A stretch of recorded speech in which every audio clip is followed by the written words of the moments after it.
Hi ನನ್ನ ಪ್ರೀತಿಯ ವೀಕ್ಷಕರೇ, ಆಯಿಷಾ ಕ್ರಿಯೇಷನ್ ಕನ್ನಡಕ್ಕೆ ಸ್ವಾಗತ. ವೀಕ್ಷಕರೇ, ನಾನು ತುಂಬಾ ದಿನದ ಮೇಲೆ ಒಂದು ರೆಸಿಪಿಯನ್ನು ನಿಮ್ಮೊಂದಿಗೆ ಶೇರ್ ಮಾಡ್ತಾ ಇದ್ದೀನಿ. ಈ ರೆಸಿಪಿಯನ್ನು ನೀವು ಒಂದ್ಸಲ ಟ್ರೈ ಮಾಡಿ ನೋಡಿ. ಅತಿ ಸುಲಭವಾಗಿ ಕೇವಲ 10 ನಿಮಿಷದಲ್ಲಿ ಈ ಮೀನಿನ ಹುಳಿಯನ್ನು ಮಾಡೋದು ಹೇಗೆ ಅನ್ನೋದನ್ನ ನಿಮ್ಮೊಂದಿಗೆ ತಿಳಿಸ್ತಾ ಇದ್ದೀನಿ. ಬನ್ನಿ ಹಾಗಾದರೆ ಈ ಮೀನಿನ ಹುಳಿ ಹೇಗೆ ಮಾಡೋದು ಅನ್ನೋದನ್ನ ನೋಡೋಣ. ಇಲ್ಲಿ ನಾನು 1.5 ಕಿಲೋ ಅಷ್ಟು ಮೀನನ್ನು ತಗೊಂಡಿದ್ದೀನಿ. ಚೆನ್ನಾಗಿ ವಾಶ್ ಮಾಡಿ ಇಟ್ಕೊಂಡಿದ್ದೀನಿ. ಇದು ಜಿಲೇಬಿ ಮೀನು ನೋಡಿ. ಈ ಥರ ಚೆನ್ನಾಗಿ ವಾಶ್ ಮಾಡಿ ಇಟ್ಕೊಳ್ಬೇಕು. ನಾನು ಇಲ್ಲಿ ತಲೆ ಬುರುಡೆ ಎಲ್ಲವನ್ನು ತಗೊಂಡಿದ್ದೀನಿ. ಇವಾಗ ಒಂದು ಪಾತ್ರೆಯನ್ನು ತಗೊಳ್ಳೋಣ. ಒಂದು ಅಗಲವಾದ ಪಾತ್ರೆಯನ್ನು ತಗೊಳ್ಳಿ. ಯಾವಾಗಲೂ ಮೀನಿನ ಸಾಂಬಾರು ಮಾಡಬೇಕಂದ್ರೆ ಈ ಥರ ಅಗಲವಾಗಿರೋ ಪಾತ್ರೆಯಲ್ಲಿ ಮಾಡಿ. ಇವಾಗ ನಾನು ಸ್ವಲ್ಪ ಅರಿಶಿನ ಅಂದರೆ ಅರ್ಧ ಟೀ ಸ್ಪೂನ್ ಅಷ್ಟು ಅರಿಶಿನ, ಹಾಗೆ 2 ಟೀ ಸ್ಪೂನ್ ಧನಿಯಾ ಪೌಡರನ್ನು ಹಾಕ್ಕೊಳ್ತಾ ಇದ್ದೀನಿ. ಹಾಗೆ ಇಲ್ಲಿ ನಾನು ಜೀರಿಗೆ ಪೌಡ್ರು 1 ಟೀ ಸ್ಪೂನ್, ಅಚ್ಚ ಖಾರದ ಪುಡಿ ಅಂದರೆ ಚಿಲ್ಲಿ ಪೌಡರ್ 2 ಟೀ ಸ್ಪೂನ್, ಹಾಗೆ ಕಾಶ್ಮೀರಿ ಪೌಡ್ರನ್ನು 1 ಟೀ ಸ್ಪೂನ್ ಅಷ್ಟು ಹಾಕ್ಕೊಳ್ತಾ ಇದ್ದೀನಿ. ನೋಡಿ, ಎರಡನ್ನು ಸೇರಿಸಿ ಇದಕ್ಕೆ ಸ್ವಲ್ಪ ಗರಂ ಮಸಾಲೆಯನ್ನು ಹಾಕ್ಕೊಳ್ತಾ ಇದ್ದೀನಿ. ಅಂದರೆ 1/4 ಟೀ ಸ್ಪೂನ್ ಅಷ್ಟು ಗರಂ ಮಸಾಲೆಯನ್ನು ಹಾಕ್ಕೊಂಡಿದ್ದೀನಿ. ಇದನ್ನು ಮಸಾಲೆ ಎಲ್ಲ ಚೆನ್ನಾಗಿ ಮಿಕ್ಸ್ ಮಾಡ್ಕೊಳ್ಳಿ. ಈ ರೀತಿ ನೋಡಿ, ಈ ರೀತಿ ಮಿಕ್ಸ್ ಆದಮೇಲೆ ಇವಾಗ ಉಪ್ಪನ್ನು ಸಹ ಇವಾಗಲೇ ಮಿಕ್ಸ್ ಮಾಡ್ಕೊಳ್ಳೋಣ. ನೋಡಿ, ಇವಾಗ ಇದೆಲ್ಲ ಹೊಂದ್ಕೊಳ್ತಲ್ಲ. ಇವಾಗ ಇದೇ ಮಸಾಲೆಯಲ್ಲಿ ಉಪ್ಪನ್ನು ಸಹ 1 ಹಿಡಿಯಷ್ಟು ಟೇಸ್ಟಿಗೆ ಎಷ್ಟು ಬೇಕೋ ಅಷ್ಟನ್ನು ಉಪ್ಪನ್ನು ಹಾಕ್ಕೊಳ್ಳಿ. ನಿಮಗೆ ಖಾರ ಜಾಸ್ತಿ ಬೇಕು ಅಂದರೆ ಖಾರನೂ ಸಹ ಜಾಸ್ತಿ ಮಾಡ್ಕೊಳ್ಳಿ. ಅಂದರೆ ಚಿಲ್ಲಿ ಪೌಡ್ರು ಜಾಸ್ತಿ ಬೇಕು ಅಂದರೆ ಹಾಕ್ಕೊಳ್ಳಿ. ಟೇಸ್ಟು ಎಷ್ಟು ಬೇಕೋ ಅಷ್ಟನ್ನು ಹೊಂದ್ಕೊಳ್ಬೇಕು. ಅಷ್ಟು ಸಹ ನಾವು ಮೀನಿನ ಹುಳಿ ಮಾಡಬೇಕಾದ್ರೆ ಅಚ್ಚ ಖಾರದ ಪುಡಿ ಎಲ್ಲ ಜಾಸ್ತಿ ಹಾಕಬೇಕಾಗುತ್ತೆ. ಹಾಗೆ ಇಲ್ಲಿ ನಾನು ಮೀಡಿಯಂ ಸೈಜಿನ 2 ಈರುಳ್ಳಿಯನ್ನು ಪೇಸ್ಟ್ ಮಾಡಿ ಹಾಕ್ತಾ ಇದ್ದೀನಿ. ಹಾಗೆ ಇಲ್ಲಿ ಅರ್ಧ ಹೋಳು ತೆಂಗಿನಕಾಯಿ ಮಿಕ್ಸಿಯಲ್ಲಿ ಪೇಸ್ಟ್ ಮಾಡಿ ಹಾಕ್ಕೊಳ್ತಾ ಇದ್ದೀನಿ. ನೋಡಿ, ಇವಾಗ ಈರುಳ್ಳಿ, ತೆಂಗಿನಕಾಯಿ ತುರಿ, ಮತ್ತು ಇಲ್ಲಿ ನಾನು ಮೀಡಿಯಂ ಸೈಜಿನ ಟೊಮೊಟೊ 4 ಟೊಮೆಟೊ ಹಣ್ಣನ್ನು ಪೇಸ್ಟ್ ಮಾಡಿ ಹಾಕ್ಕೊಳ್ತಾ ಇದ್ದೀನಿ. ಹಾಗೆ ಶುಂಠಿ ಬೆಳ್ಳುಳ್ಳಿ ಪೇಸ್ಟನ್ನು ಹಾಕ್ತಾ ಇದ್ದೀನಿ. 2 ಟೀ ಸ್ಪೂನ್ ಶುಂಠಿ ಪೇಸ್ಟ್, 1 ಟೀ ಸ್ಪೂನ್ ಬೆಳ್ಳುಳ್ಳಿ ಪೇಸ್ಟು 1 ಟೀ ಸ್ಪೂನ್. ಇಲ್ಲವಾದರೆ ನೀವು ಚೆನ್ನಾಗಿ ಬೆಳ್ಳುಳ್ಳಿ ಹಚ್ಚಿ ಬೇಕಾದರೆ ಹಾಕಿ. ಇಲ್ಲಿ ನಾನು ಹುಣಸೆ ಹಣ್ಣನ್ನು ನೆನೆಸಿ 10 ನಿಮಿಷ ಬಿಟ್ಟಿದೆ. ನೋಡಿ, ಚೆನ್ನಾಗಿ ನೆನೆದಿದೆ. ಇವಾಗ ಇದನ್ನ ಪಲ್ಪನ್ನು ತೆಗೆದು ಈ ರೀತಿ ಹಾಕ್ಕೊಳ್ಳೋಣ. ಚೆನ್ನಾಗಿ ಸೋಸಿ ಹಾಕ್ಕೊಳ್ಬೇಕು. ಇಲ್ಲದಿದ್ರೆ ಸ್ವಲ್ಪ ಮಣ್ಣು ಎಲ್ಲ ಇರುತ್ತೆ, ಅದೆಲ್ಲ ಈ ರೀತಿ ಸೋಸಿ ಹಾಕ್ಕೊಳ್ಳೋಣ. ನೋಡಿ, ಇವಾಗ ಚೆನ್ನಾಗಿ ನಾನು ಇಲ್ಲಿ ಸೋಸಿ ಹಾಕ್ತಾ ಇದ್ದೀನಿ. ನೋಡಿ, ಇವಾಗ ಇದೆಲ್ಲ ಮಸಾಲೆ ಎಲ್ಲ ಮಿಕ್ಸ್ ಮಾಡಬೇಕು. ಕೈಯಿಂದನೇ ಮಿಕ್ಸ್ ಮಾಡಿ, ಆವಾಗ ರುಚಿ ಇನ್ನೂ ಜಾಸ್ತಿ ಆಗುತ್ತೆ. ನೋಡಿ, ಇವಾಗ ಮಸಾಲೆ, ಪೌಡ್ರ್ ಮಸಾಲೆ, ಹುಳಿ ಎಲ್ಲವನ್ನು ಚೆನ್ನಾಗಿ ಕಲಿಸ್ಕೊಳ್ಬೇಕು. ಅಂದರೆ ನೋಡಿ, ಒಲೆ ಮೇಲೆ ಇನ್ನೂ ಇಟ್ಟಿಲ್ಲ.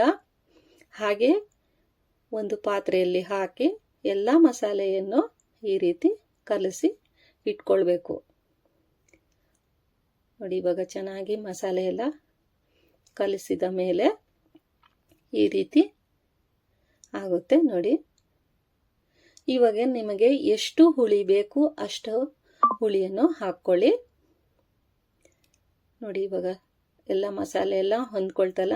ಈ ಸ್ಟೇಜಲ್ಲಿ ನಾವು ನೀರನ್ನು ಮಿಕ್ಸ್ ಮಾಡ್ಕೊಳ್ಳೋಣ. ನೋಡಿ, ಇವಾಗ ಎಲ್ಲ ಸ್ವಲ್ಪನೂ ಗಂಟಿಲ್ದ ಹಾಗೆ ಕಲಿಸ್ಕೊಳ್ಬೇಕು.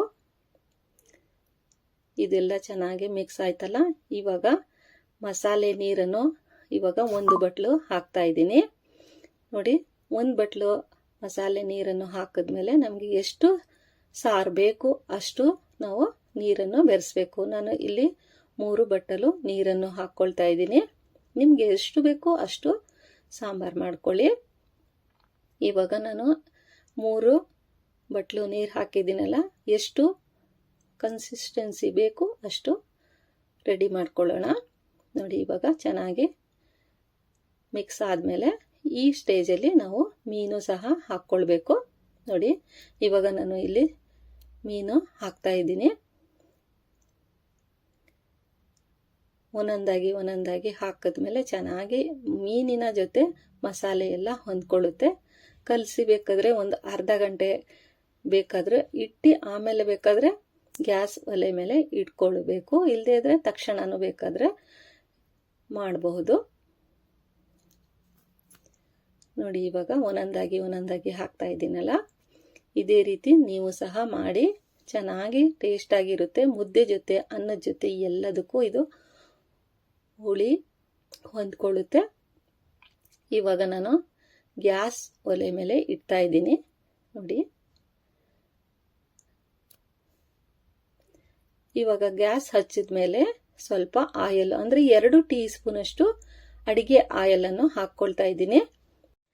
ಇವಾಗ ಗ್ಯಾಸನ್ನು ಹಚ್ಚಿದ ಮೇಲೆ ಮೀಡಿಯಂ ಫ್ಲೇಮಲ್ಲಿ ಬೇಯೋದಕ್ಕೆ ಇಡಬೇಕು. ಜಾಸ್ತಿ ಹೈ ಫ್ಲೇಮಲ್ಲಿ ಇಡಕ್ಕೆ ಹೋಗಬೇಡಿ. ನೋಡಿ ಇವಾಗ ಚೆನ್ನಾಗಿ ಮಿಕ್ಸ್ ಮಾಡ್ಕೊಳ್ಳೋಣ. ಮೀನು ಸ್ವಲ್ಪನೂ ಬಿಟ್ಕೊಳ್ಳಲ್ಲ, ಹಾಗೆ ಇರುತ್ತೆ ಗಟ್ಟಿಯಾಗಿ. ನೋಡಿ ಇದೆಲ್ಲ ಚೆನ್ನಾಗಿ ಸಾಂಬಾರ್ ಮೇಲಿರಬೇಕು, ಮೀನು ಒಳಗಡೆ ಇರಬೇಕು, ಆವಾಗ ಚೆನ್ನಾಗಿ ಇದು ಹೊಂದ್ಕೊಳ್ಳುತ್ತೆ. ನೋಡಿ ಈ ರೀತಿ. ಇವಾಗ ನಾನು ಒಂದು ಗರಿಯಷ್ಟು ಕರಿಬೇವಿನ ಗರಿಯನ್ನು ಹಾಕ್ತಾ ಇದ್ದೀನಿ. ಇವಾಗ ಮುಚ್ಚಿ ಒಂದು 5 ರಿಂದ 6 ನಿಮಿಷ ಮೀಡಿಯಂ ಫ್ಲೇಮಲ್ಲಿ ಬೇಯಕ್ಕೆ ಇಡಬೇಕು. ಇವಾಗ 6 ನಿಮಿಷ ಆಗಿದೆ. ನೋಡಿ ಎಷ್ಟು ಚೆನ್ನಾಗಿ ಸಾಂಬಾರ್ ಬೆಂದಿದೆ ಅಂತ ಚೆಕ್ ಮಾಡ್ಕೊಳ್ಳೋಣ. ಇವಾಗ ಫ್ಲೇಮು ಲೋನಲ್ಲಿ ಮಾಡಿಕೊಂಡು ಚೆಕ್ ಮಾಡ್ಕೊಂಡಾದ್ಮೇಲೆ ನಾವು ಮತ್ತೆ ಲೋ ಫ್ಲೇಮಲ್ಲಿ ಒಂದು 2 ರಿಂದ 3 ನಿಮಿಷ ಹಾಗೆ ಮತ್ತೆ ಮುಚ್ಚಿ ಬಿಡಬೇಕು. ಆವಾಗ ಮೀನು ಚೆನ್ನಾಗಿ ಬೆಂದಿರುತ್ತೆ.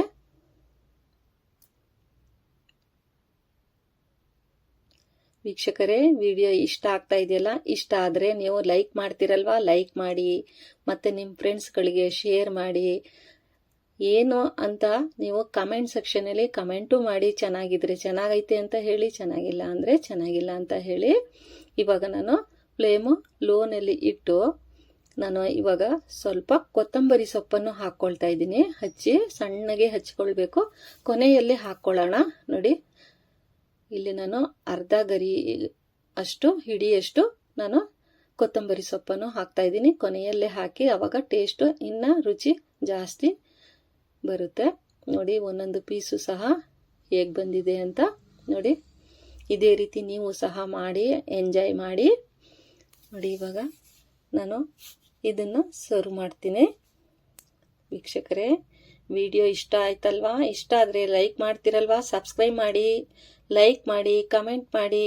ಇದೇ ರೀತಿ ಹೊಸ ಸಿಂಪಲ್ ಆಗಿ ನಾನು ವಿಡಿಯೋನ ನಿಮ್ಮೊಂದಿಗೆ ಶೇರ್ ಮಾಡ್ತೀನಿ.